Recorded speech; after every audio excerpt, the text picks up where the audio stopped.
बिस्मिल्लाहिर्रहमानिर्रहीम। अस्सलाम वालेकुम नादरीन, आप यूट्यूब चैनल देख रहे हैं। मैं इमरान खान हूँ। नादरीन, इमरान खान साहब को गुज़िश्ता रात लाया गया एक मरतबा फिर पिम्स अस्पताल में, और उनकी आंख के अंदर जो इंजेक्शन है वो दोबारा से लगाया गया। हत्ता कि इमरान खान साहब के जो डॉक्टर हैं वो बड़ा कैटेगोरिकली ये स्टेटमेंट दे चुके हैं पहले ही कि CRVO नामी जो बीमारी है, जिसमें आंख के अंदर प्रॉब्लम हो जाती है, इस संगीन बीमारी का कोई इलाज पिम्स अस्पताल में मुयसर नहीं है। वहाँ पे कोई स्पेशलाइजेशन नहीं है इस हवाले से।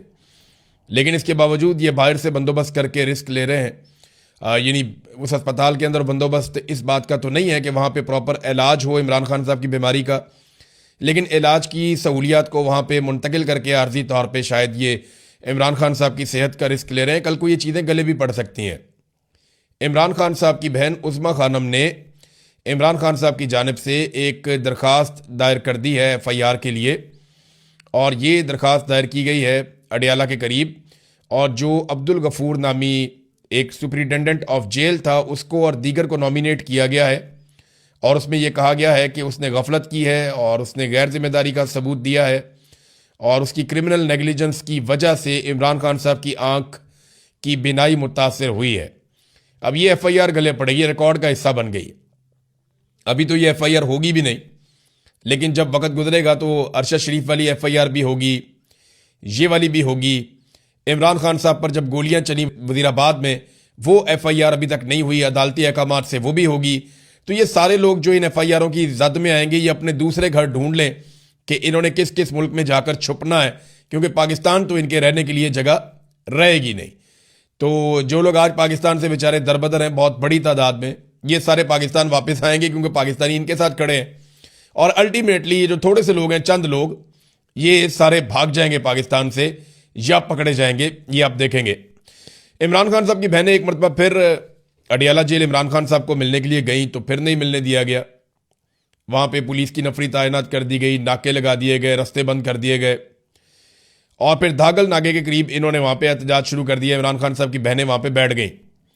वो हर मरतबा जाती हैं अपने भाई से मिलने के लिए, और उनके भाई से मुलाकात करवाई नहीं जाती। देखें ना, ये बड़ी ज्यादती है।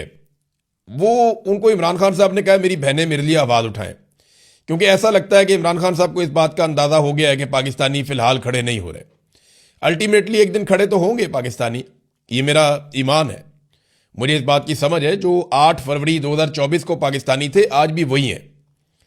उस दिन वोट डालने के लिए निकले थे, और एक दिन ये अपना हक मांगने के लिए निकलेंगे। तो ये होना तो है इंशाल्लाह। लेकिन इमरान खान साहब को इस वक्त अपनी पार्टी से भी कोई उतनी उम्मीद नहीं थी। उन्होंने अपनी बहनों को कहा कि मेरे लिए आवाज़ उठाओ।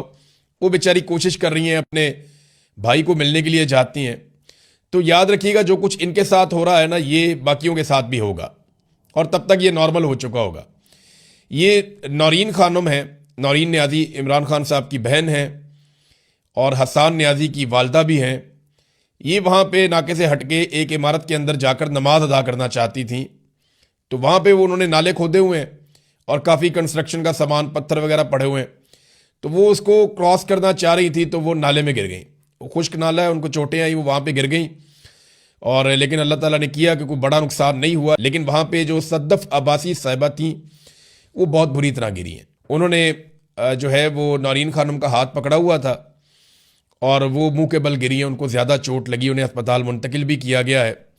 तो एक मरतबा फिर पुलिस ने, इंतज़ामिया ने रास्ते बंद किए और इनको एक साइड पे धकेल दिया, और फिर वो एक नाले के अंदर गिरी हैं।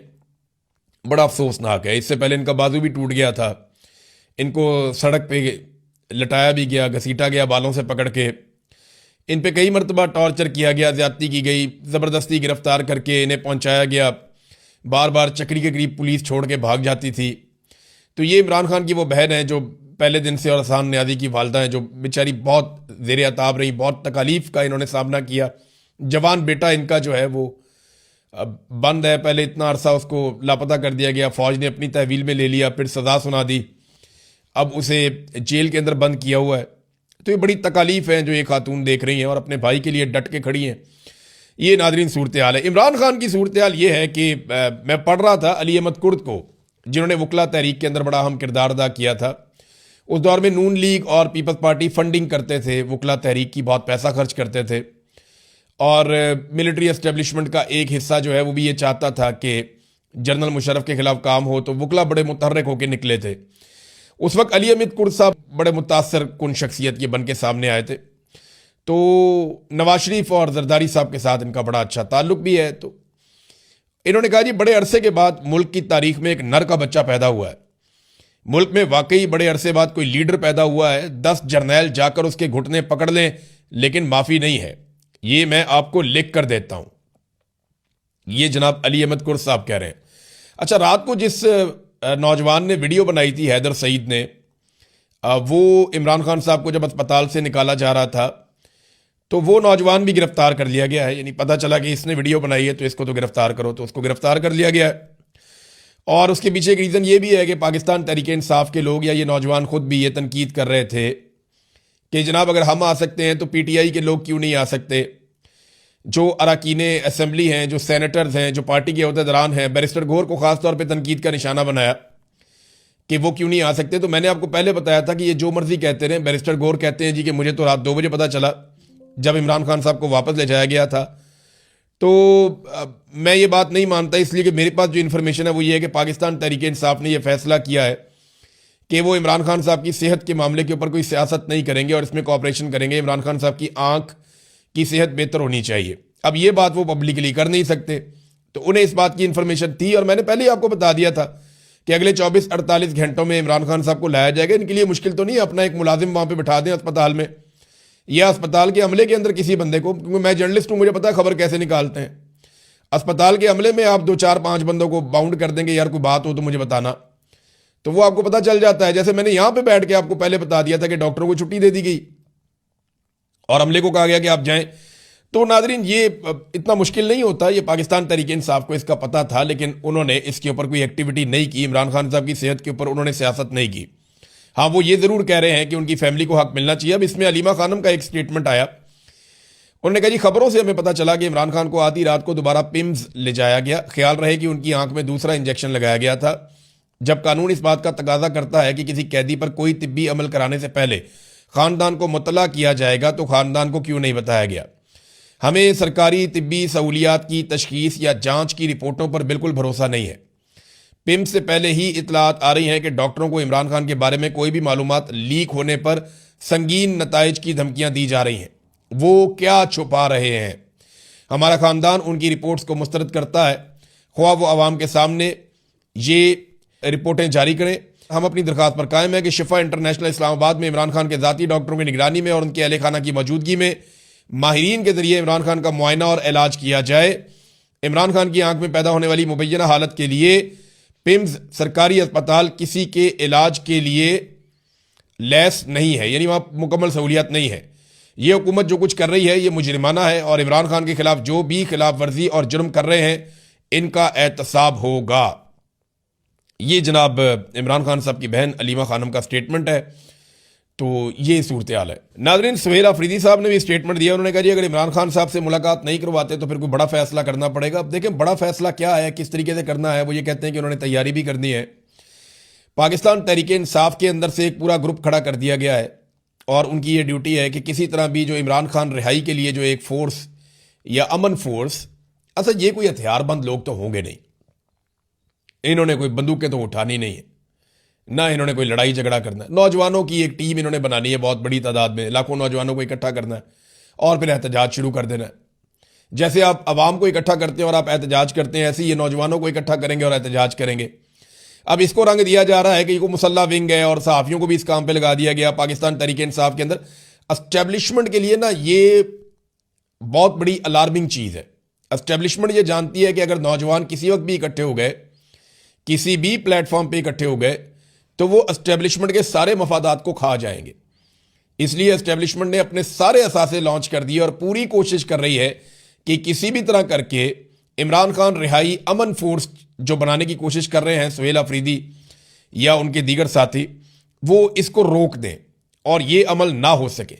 इसके लिए जनाब पाकिस्तान तहरीक इंसाफ के अंदर से लोग बड़ी एक्टिविटी कर रहे हैं और कोशिश कर रहे हैं कि इस अमल से सुहेल अफरीदी और उनके साथी बात रहे। तो देखें ना, फिर कोई और प्लान आपको देना पड़ेगा। अगर आप ये नहीं करते, एक तरफ तो सलमान अकरम राजा और ये बाकी लोग सारे बार बार ये बात करते हैं और बार बार ये बात कहते हैं कि जनाब जब तक लोग नहीं निकलेंगे, जब तक नौजवान नहीं निकलेंगे, जब तक अवाम नहीं निकलेगी, तब तक इनकलाब नहीं आएगा, तब तक इमरान खान बाहर नहीं आएगा, तब तक सूरत हाल ठीक नहीं होगी, ये बार बार कहते हैं ना। तो ठीक है, अब बाहर निकालने के लिए कोई ना कोई प्लेटफॉर्म या कोई ना कोई चीज़ तो बनानी पड़ेगी, कोई ना कोई सिलसिला तो खड़ा करना पड़ेगा। अब जैसे ही सिलसिला खड़ा होता है तो उसके साथ खड़ा कोई नहीं होता। तो ये बड़ी अजीब चीज़ है। या तो ये प्लान बी दे देना कि जनाब प्लान बी इसके मुकाबले में ये है, इस तरीके से हम इमरान खान को बाहर निकालेंगे। क्योंकि अगर किसी को ये लगता है कि इमरान खान अदालतों से इंसाफ लेकर बाहर आ जाएंगे तो वो खाम ख्याली है उसकी। जब तक आप पाकिस्तान की एस्टेब्लिशमेंट को नहीं जकड़ेंगे, इसको नहीं पकड़ेंगे, तब तक इमरान खान को इंसाफ नहीं मिलेगा और वो बाहर नहीं आएगा। और दूसरी बात, या तो फिर इमरान खान साहब को और आपको सबको मिलकर डील करनी पड़ेगी, और डील के नतीजे में आपकी सियासत का क्या होगा इसका आपको अंदाजा भी नहीं है, जो नून लीग और पीपल्स पार्टी उसके बाद आपके साथ करेंगे। नाज़रीन, हालात ये है कि एक साल में शहबाज शरीफ ने 40 गैर मुल्की दौरे किए हैं, और इन 40 गैर मुल्की दौरों में सरमायाकारी आनी चाहिए ना पाकिस्तान में। पाकिस्तान की एक्सपोर्ट्स में इजाफा हो जाता, पाकिस्तान में सरमायाकारी आती, पाकिस्तान का मुनाफा होता। उल्टा पाकिस्तान डेफिसिट की तरफ जा रहा है, तजारती खसारे की तरफ जा रहा है। पाकिस्तान की एक्सपोर्ट्स कम हो रही हैं उल्टा, और पाकिस्तान की जो बाहर से हम चीज़ें लेकर आ रहे हैं वो बढ़ रही हैं। यहाँ पाकिस्तान से मुनाफा ज़्यादा बड़ी तादाद में बाहर जा रहा है, मिकदार में बाहर जा रहा है। और आदाद शुमार के मुताबिक जो फॉरेन डायरेक्ट इन्वेस्टमेंट है वो भी पाकिस्तान में 42% तक गिर गई है। तो शहबाज शरीफ की ये 40 दौरे पाकिस्तान के किस काम के? किसी काम के नहीं है। बस ये पाकिस्तान की मईशत को तबाह बर्बाद कर रहे हैं और गल्फ स्ट्रीम के तैयारे ले रहे हैं। देखें, गल्फ स्ट्रीम के तैयारे वो हैं जिनको दुनिया में अयाशी वाला तैयारा माना जाता है। बड़े बड़े अमीर फुटबॉलर्स इस तरह के तैयारे लेते हैं। मैं एक इंटरव्यू सुन रहा था रोनाल्डो का, उसने ये कहा कि मैं ये तैयारा लेना चाहता था, लेकिन फिर मुझे याद आया कि मेरी माँ 10 मील चल के अपने स्कूल जाती थी, तो फिर मैंने 100 बसें खरीदी गरीब बच्चों के लिए जो उन्हें स्कूल लेकर जाएंगी और उनको स्कूल छोड़ के और लेकर वापस आएंगी। तो मेरी माँ बहुत खुश हुई और मुझे ऐसा लगा मुझे इससे ज़्यादा बड़ी खुशी मिली है। तो उसने वो तैयारा नहीं लिया अपने ज़ाती पैसों से, रोनाल्डो के पैसे उसके अपने ज़ाती थे।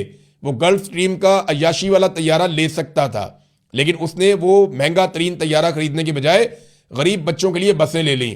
और यहाँ पे शहजादी ने क्या किया कि गरीब बच्चों के स्कूलों को तबाह करके, उनकी हेल्थ को तबाह करके, उनका सारा इंफ्रास्ट्रक्चर बर्बाद करके और पाकिस्तान पे और अपने सूबे पे कर्जे चढ़ा के अपने लिए गल्फ स्ट्रीम का तैयारा ले लिया। आप कहते हैं जी हम बनाएंगे कोई एयरलाइन। यार झूठ बोलो तो पता तो चले कि झूठ बोल रहे हैं। फिटेबू ताड़ा झूठ पहले ही पकड़ा जाता है आप लोगों का। वो वजीर इत्तला आता है, उसका काम ही ये है एक के बाद एक झूठ, और पीका पता नहीं पूरे पाकिस्तान पे लग जाएगा, ये इंफॉर्मेशन मिनिस्टर पे नहीं लगेगा जिसने झूठ बोलने की कसम खाई हुई है। अब नवाज शरीफ ने अपने पुराने साथियों से फोन शोन करके इधर उधर PMLN के लोगों को कहा कि मेरी बेटी को सपोर्ट करो यार, अगर इसने तैयारा ले ही लिया तो इसके साथ खड़े हो जाओ। सारे इसके ऊपर तनकीद कर रहे हैं। तो फिर उसके बाद आपने देखा राना सनाउल्लाह ने, 2-4-5 और लोगों ने, अभी ख्वाजा आसिफ ने, इन लोगों ने आहिस्ता आहिस्ता मरीम नवाज को सपोर्ट करना शुरू किया। नहीं जी नहीं, तैयारा ले लिया तो क्या हुआ, तैयारा तो काम के लिए लिया है। और भाई तैयारा देखें, आप एक गाड़ी खरीदते हैं 1 करोड़ रुपए की, वो भी आपको उसी तरह लेकर जाएगी। आप एक गाड़ी खरीदते हैं 50 करोड़ रुपए की, वो भी आपको उसी मंजिल पे उसी स्पीड से लेकर जाएगी। लेकिन 1 करोड़ और 50 करोड़ की गाड़ी में फर्क यह है कि दोनों के अंदर अय्याशी के लवाजमात फर्क हैं। बाकी लेकर दोनों गाड़ियां आपको महफूज तरीके से चली जाएंगी, अय्याशी के लवाजमात फर्क है। हाँ, अगर आपके अपने पैसे हैं, जाती आपकी जेब के पैसे हैं, तो आप 1 करोड़ 50 करोड़ क्या 100 करोड़ की गाड़ी लें। आप 1000 करोड़ क्या 5000 करोड़ का तैयारा लें। आपके अगर अपने जाती पैसे हैं आपको कोई नहीं पूछेगा। लेकिन अगर कौम के पैसे हैं तो लोग सवालात करेंगे, लोग पूछेंगे कि जब छोटे जहाज में या कम कीमत के जहाज में आपका काम चल सकता था, यानी आपने 10 अरब रुपए के 38 जहाज बेचे हैं आपने, भाई उनमें से एक जहाज ले लेते आप। PIA का कोई भी एक छोटा मोटा जहाज, PIA का बहुत सारे उनके पास थे, उनमें एक जहाज आप ले लेते। 10 अरब के आपने 38 जहाज आपने बेच दिए, पूरी एयरलाइन साथ बेच दी, और 11 अरब के अंदर जाके आपने अपना एक तैयारा ले लिया। पाकिस्तान मजाक है? लोग बेवकूफ हैं कि आप आएंगे जस्टिफाई करेंगे नवाज शरीफ के कहने के ऊपर। तो नवाज शरीफ जो मर्जी कहता रहे, ये इनके गले में फंस गया जहाज, ये जो मर्जी करे। अब इमरान खान साहब और बुशरा बीबी की नाजरीन 7 मुकदमात में जमानतें मंजूर हुई हैं, और ये डिफरेंट मुकदमात हैं जिनमें इन्हें जमानतें मिली हैं।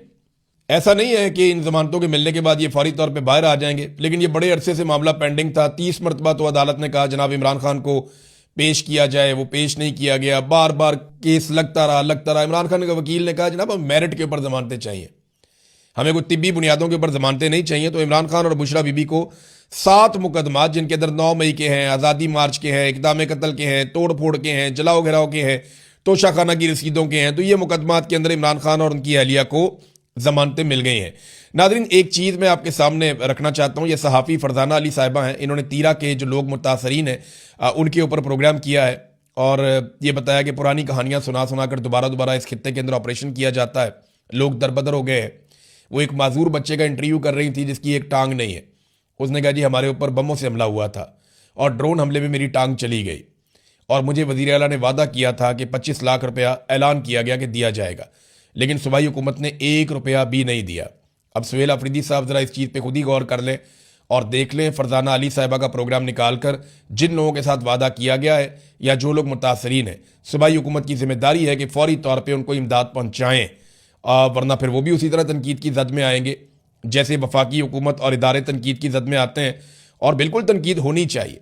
जहाँ पे लोग मुतासर हैं, हुकूमत की जिम्मेदारी है उनकी मदद करे और हुकूमत के पास यानी 25 लाख रुपए अगर इस फैमिली को मिल जाए या इस नौजवान को कोई सपोर्ट मिल जाए तो इससे हुकूमत की कोई कमी तो नहीं हो जाएगी। और वफाकी हुकूमत को भी सूबाई हुकूमत का पैसा फिल फौर वापस करना चाहिए ताकि वो पैसा इन मुतासरीन पर खर्च हो सके। नाज़रीन, एक आखिरी खबर मैं आपको बताता हूँ। इमरान खान साहब से नफरत करने वाले सहाफ़ियों को पाकिस्तान टेलीविजन के अंदर बतौर एंकर भर्ती किया गया था और इन पर 84 करोड़ रुपए खर्च कर दिए गए। इस कौम का ये पैसा झोंक दिया गया उन लोगों पे जो इमरान खान से नफरत करते हैं। 2 खुसूसियात हैं इन लोगों में। नंबर 1, ये इमरान खान से नफरत करते थे। नंबर 2, ये आले शरीफ से बहुत ज्यादा वफादार थे। तो इनके ऊपर 84 करोड़ रुपया लगा दिया इन्होंने। और ये साबिर शाकिर पे, मुईद पीरजादा पे, मेरे पे, बाकी लोगों पे इल्ज़ाम लगाते हैं कि हम लोग पैसों के लिए ये काम करते हैं। 84 करोड़ रुपया वहाँ पड़ा हुआ है। और वो किस लेवल के सहाफ़ी हैं ये आप जानते हैं। पाकिस्तान में उनसे बहुत बेहतर सहाफ़ी मौजूद हैं जो उनसे बहुत कम पैसों में काम कर रहे हैं।